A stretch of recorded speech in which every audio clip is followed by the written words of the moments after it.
Alright, so this is my week 2 match against Zooch for the Greatest Showdown. We're going to run through the matchup really quick, go through my build, and then analyze the game. Zooch has an interesting team of Iron Valiant, Meowscarada, Terrapagos, Petarant, Latias, Empoleon, and Lando T. It's also got crocalor and Ampharos, but yeah, I didn't consider them super relevant to the matchup. So, in terms of what I expected, I thought that the top three plus landers were really likely to come. Valiant is really threatening. Shadowclaw knock off mind games against my G-King if I guess the item wrong. If I guess the item wrong, yeah, on which like Kasib versus Kolba, then Valiant just shreds my G-King 1v1. So G-King is not a great threat, not threat check, I mean.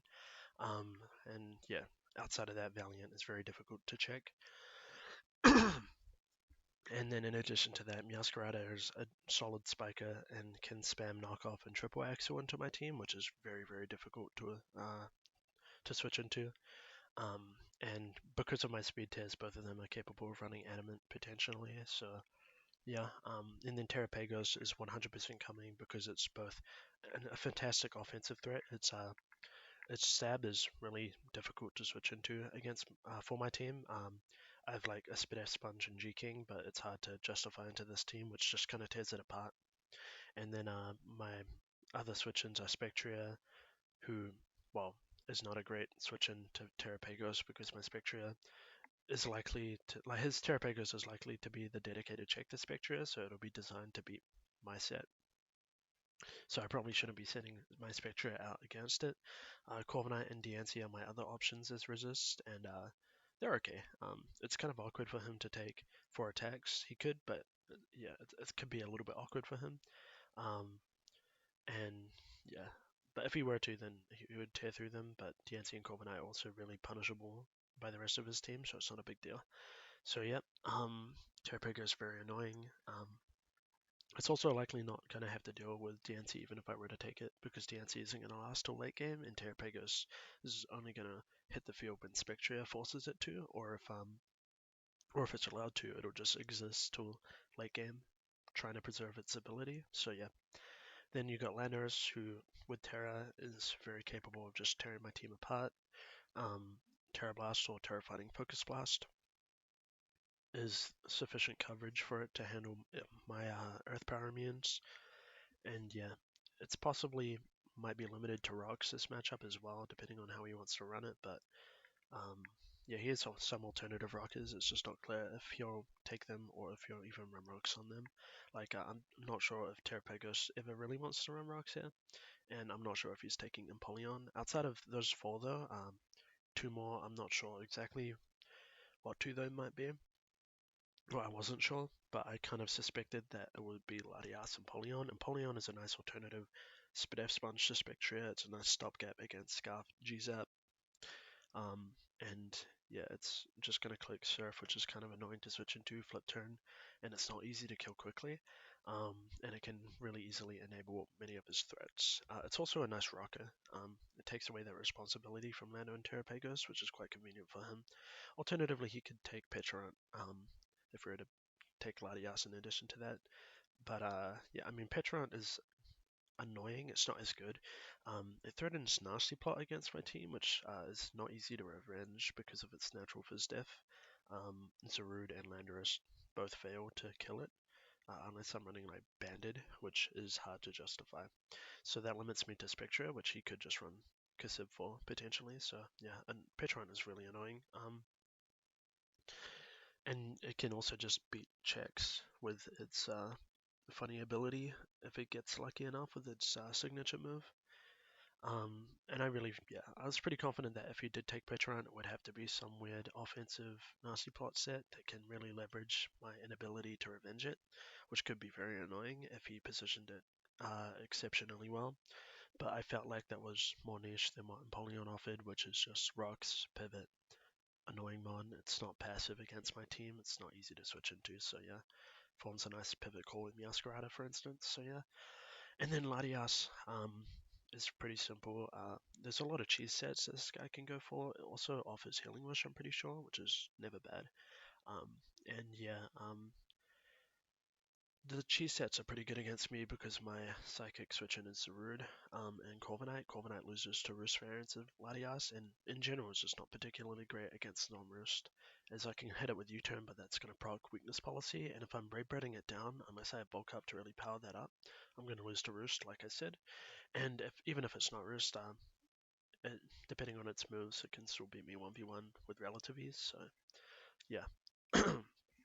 And then Zarude wants to Terra out of its Dark typing in this matchup, which makes Latias all the more threatening with stored power. So yeah, I don't really see much of crocalor, or I didn't consider much out of crocalor or Ampharos. I still don't really know what they do. I mean, Ampharos has some interesting agility angles, but crocalor specifically, um, yeah, I don't know exactly what it does, which is interesting because I'll just spoil this now. He did take the crocalor. I've played this game and I don't exactly know what it was meant for. I can only guess that it was probably meant to blanket check some Zarudos or Titan. Um, I just feel like he's better off finding some alternative offensive angle for that. Like, I don't see how Petrant or Empoleon don't do a better job of mid-grounding those options. Like, if you're afraid of Zarude, some sort of parting shot, chop, Kolba, Petrant, that also can do a decent job of messing with the Titan. I'm not exactly sure what he saw, but he definitely saw something. There's also like Scarf Masquerada that can account for the Titan. Underhail, I don't know. Maybe he's thinking that I can just ice shot him. That is true to a degree. I mean, Shocker and Polion is also another option. Yeah, I'm not exactly sure. But anyways, yeah, we'll get into what I took. So, yeah, his team is way too threatening.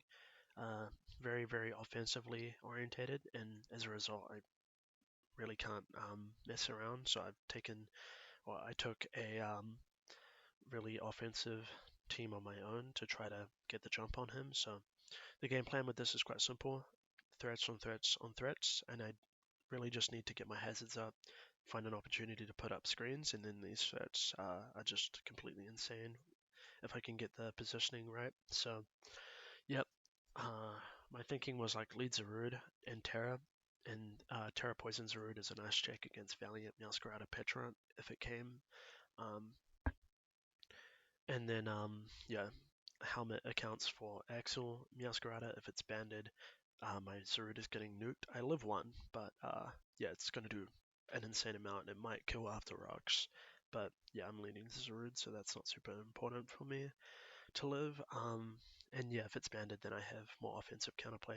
Eyeshad always revenging. Scarf G-Zap is faster, and Spectria is likely faster. I'm actually not creeping Jolly, but I was assuming he'd be adamant because that damage is quite nice for him. So either adamant band or adamant scarf, or just adamant outright, and he runs like boots or pads. So yeah, that's my thinking. But yeah, if it's not banded, then I'm okay. And if it is banded, then I have lots of offensive counterplay for my lead Zarude, and lead Zarude matches up well into Meowscarada, Empoleon, and Landorus, which are the main leads that I was concerned about. Um, so yeah, following that, I have to fight to get my DNC in as soon as possible with the Suicide Hazard set. Um, Ideally, I can get them up and maybe even preserve my DNC so I can keep Custap in the back for Valiant Meowscarada, Latias perhaps. So yeah, and then from there, I just gotta try to position my threads. If my threads can just come in and do something without screens, that's fine. But um, with screens, they're more likely to threaten winning the game outright. So yeah, the Spectria is pretty good. It really does need screens, but with behind screens, it's like extremely hard for him to revenge. As unless Meowscarada is Scarf, it's just gonna get outsped and decissed. Valiant struggles to revenge this, and the Dekiss is going to keep it relatively healthy. Taunt weakness policy, nasty plot Dekiss behind a light screen is going to muscle its way through a Terrapagos, and yeah, this is going to shred most of his team. So yeah, cool Pokemon. It does need the screen to really achieve what it wants to. It doesn't, like, as a win con, I should specify, if it gets one and cripples the Terrapagos, like, that's okay for opening up Titan or Zarude as well, or G-Zap even, because G-Zap is equally a very valid win condition depending on the game state. So yeah, and then Titan Yeah, Citadin is fine. I didn't really think Citadin would be a win condition in this game. I just thought the Ice Shard was really useful as an out, and if it did turn into a win condition, it's entirely possible that it could do so without even clicking Belly Drum, because there are some hazard, not some hazard, some priority options on his end that can annoy my Citadin if I ever do try to Belly Drum. If I did so, it would probably have to be behind screens because Sucker Punch Meowscarada, notably, is really strong against my Titan. With Terra Poison, I can get around Valiant's priority. But yeah, between the Sucker Punch Meow, the Terra Pagos, and the difficulty of positioning, I was just expecting to rely on this Titan as an Ice Shard bot. And it's also a nice out against Latias, who is really threatening otherwise. So yeah, the team is pretty simple. Not a whole lot to this. So yeah, let's get into the game. So, like I said, he took crocalor, which changes things a bit. Crocalor is going to mean that I really, really have to prioritize getting up hazards. My thought was I have a lot of knockoff spam, so I can knock it off, and then with hazards, it's either lost its boots or Eviolite. As long as I take one of it and put up rocks as well, then I should be able to pretty easily kill it. If he positions it like a genius, then worst case scenario, I have Taunt Spitcher in the back that should just be able to muscle past it. So yeah, outside of that, though, business as usual. My Zarude is to a fantastic lead into his Landers and Meowscarada, so that is what I opt for. So we're going to see the Zarude lead. I'm going to Terra, and he's going to reveal to be Banded Adamant, which, yeah, was anticipated. That you turned to 27 to a Zarude, man, that's crazy. Anyway, I make the aggro play of knocking off. I assumed that he wouldn't want to stay in. Honestly, the fact that he stayed in to click U-turn is a little bit surprising, but I suppose he saw Terra Poison and assumed that I'd be some variant of defensive Zarude rather than Scarf, so a nice aggro play from him. Yeah, people are not respecting the Scarf lead potential, but anywho, I get my knockoff onto Crocalor, which is crucial. Now here, I take this as an opportunity to go hard Diancie. This Diancie is going to not care, shrug off anything that Crocalor goes for, and I'm going to get my free hazards up. He's going to switch out. My DNC doesn't actually hit him because I don't have coverage, but he doesn't know that, and this is an opportunity to get his Landorus into position. So I get my free rocks. Now here, spikes are really nice, but they're a luxury. I have to address the threat that's in front of me first, and also I really the main thing that I wanted spikes here for was to cripple specific things that didn't come. They are more relevant for Petron and Empoleon, possibly for Valiant, but the way I see this game playing out from here, it's not super relevant. So instead, I'm gonna ignore the necessity or like ignore the need to spike because it's not necessary. But the Crocalor is also just without an Eviolite, it's gonna be a half next time it comes in, so it's not a threat at all anymore. So I'm going to take this as an opportunity to attack the Landorus. My DNC was meant to put up hazards and then be sacked, and if I switch on this Landorus and it clicks Nasty Plot, it revealed Terrifier. I didn't point this out, but yeah, second slot in the team, and yeah, this is the Fire Terror type. So Terra Blast Fire for my Corviknight, so I can't go into Corviknight as a reliable check, and I don't want to risk my G-Zap because he benched his Empoleon, so Brave Bird is looking phenomenal. And outside of those two, I really don't have another switch into this Landorus, so my thought was I'll just throw out the DNC. If he Earth Powers, I can put up a Scream with Corviknight and then go from there. And if he sets up, I'm going to click Misty Explosion, cripple him, ideally put him in range of Zarude, but if not, he'll definitely be in range of Zapdos, and go from there. So yeah, that's what I'm going to do. He's going to make the heads-up play of Nasty Plotting, which makes sense. If he Earth Powers into Corviknight or G-Zap, he loses an enormous amount of momentum, so he doesn't want to risk that. And he's going to assume that I want to preserve this DNC because, well, DNC is really good against Terrapagos, Latias, and Iron Valiant, and the Crocodile. It's quite good against him. But yeah, no, my game plan doesn't call for me keeping it, so I'm just gonna Misty Explosion, effectively cripple his Landorus. Unfortunately, that's enough damage to put him in range of Zarude knockoff, so I'm gonna opt to revenge like this instead, preserving information with my G-Zap, and Zarude is really difficult for him to play around anyway, so this is better positioning for me. So here I'm going to go into Corviknight on the Latias. My Corviknight is Spit F to be able to scout what this can do. I should have mentioned, I don't know if I mentioned this, but the Terra Poison Zarude covers for Iron Valiant Meowscarada, which are his main physical threats, which allows Corviknight to run Spit F to account for everything else, basically. So yeah, Corviknight here as he collects agility. So seeing agility, I know 100% that this is some stored power weakness policy variant, so I'm going to take that as an opportunity to click light screen, and then, so here's the thing. After clicking light screen, my play was to go to Titan. I misclicked. I knew that was my player, but unfortunately I clicked Spectria. The problem with going Spectria is that because he's got Carmine's up, I'm not going to do much. I'm not going to put him in range of Ice Shard, and yeah, so I can't attack him because I'm just going to give him his weakness policy if I do this. I can't nasty plot because stored power two-shots me. So yeah, this is really bad for me. Yeah, this misclick forces me basically to pick a sack, um, which is quite unfortunate. On the flip side, if I go to Titan, I Icicle Spear, and as long as I don't get 2 hits, Icicle Spear into Ice Shard should always be taking care of this. If he was Yachi, then I'd need like at least 4 hits, I think, which is more threatening. But on the flip side, if he's Yachi, he's not weakness policy, so I don't think he's still killing me. So yeah. But yeah, I don't go to Titan, so oops. Misclick is going to cost me a Pokemon here.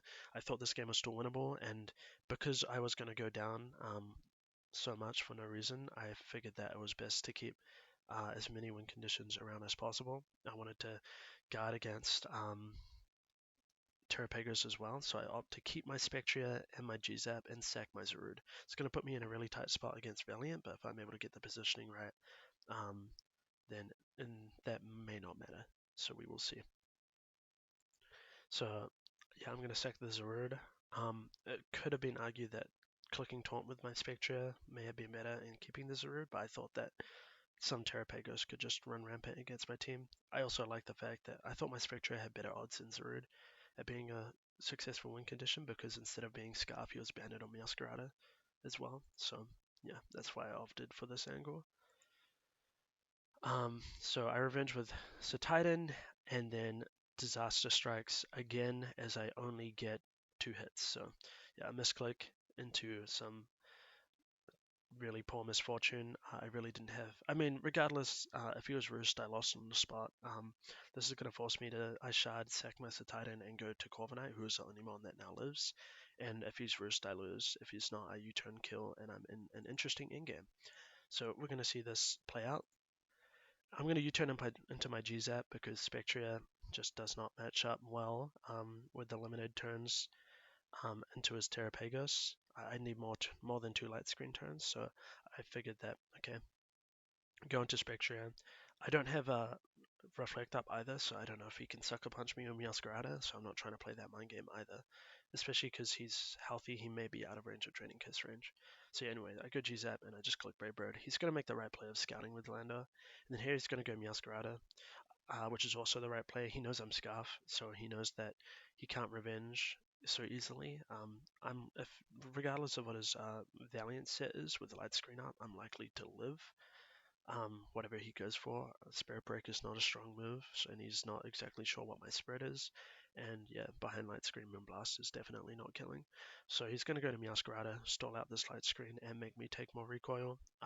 Meowscarada is impossible to switch into, so I'm not going to bother trying. And this endgame's really going to come down to a turn where he has to call my bluff. So on Valiant, I'm going to switch. I figured that if I sack here, I go into Corviknight. I'm not going to be able to screen up, which I'd have to do to allow my Spectria to beat Terrapagos 1v1, because if I screen in the face of a Valiant, light screen that is, then his Valiant, if it were physical, which is likely to be, would not be able to, would just destroy my Corviknight if I light screen in its face, right? So I knew that I couldn't do that, so therefore I needed my Zapdos in the back to be able to take care of some Terrapagos, so I'm going to have to preserve this and go hard Corviknight. Going hard Corviknight, I'm hoping for one of an immediate attack, or really just an immediate attack. So if he SDs there, I lose. If he attacks, I'm fine. he's going to attack, so I'm still in the game. Here, I'm going to click Reflect. Reflect is still going to cover for SD, depending on what he does next, and it's also going to cover him attacking outright, as I'll be able to go into my Spectria, and then, yeah. So we'll see. He SDs, I Reflect. We're still okay. Here, I could Brave Bird. I'm threatening Brave Bird. If I have it, I don't, because I made the mistake of running Roost, which was, in hindsight, quite silly because my game plan was so fast paced that I was never clicking Roost, and it leaves me with a hole against Speed Booster Valiant, which we're now seeing. So here he's going to make the heads up play of SDing again. If I was Brave Bird, I'm not sure if it killed. If it killed, I won, of course. But because he makes this play, now he definitely wins. As against Spectria, he could have just clicked Knock. I'm not sure why he didn't. But yeah, I'm not exactly sure. I think maybe depending on my set, if I was Colbert, I live maybe Psychic kills, so he wanted the special attack drop. So Spirit Break twice works for that. Yeah, and even if I get that roll, it doesn't matter. So I'd have to get the roll and get the crit. He's just gonna kill me and kill my last Pokemon. So GG's, bro. Yeah, some unfortunate stuff that went down this game, but yeah, I'm gonna have to be a little tighter with my clicking because it's completely ridiculous that I threw my own game like that. Not throw per se, I wasn't winning, but it definitely killed my chances. Zarude for this would have been quite nice. But in addition to that, the misclick followed by the unfortunate luck really just killed my chances. And then yeah, he called my bluff with the Corviknight. I'm not sure if it killed, but yeah. I assume it didn't. It didn't, to be honest. Corviknight is not particularly strong, and Valiant has respectable Fizz Def, so entirely possible he'd also just lived. But yeah, so that's game. GG, bro. I'm gonna have to bounce back from this next week. And yeah, so far this Corviknight team not paying off for me. Very awkward. So, I'll stick with it for now, but if it continues to feel this way, I may trade away from it. So yeah. Yeah, I'll see you guys next week where I think I play Shadow. So yeah, should be a fun one.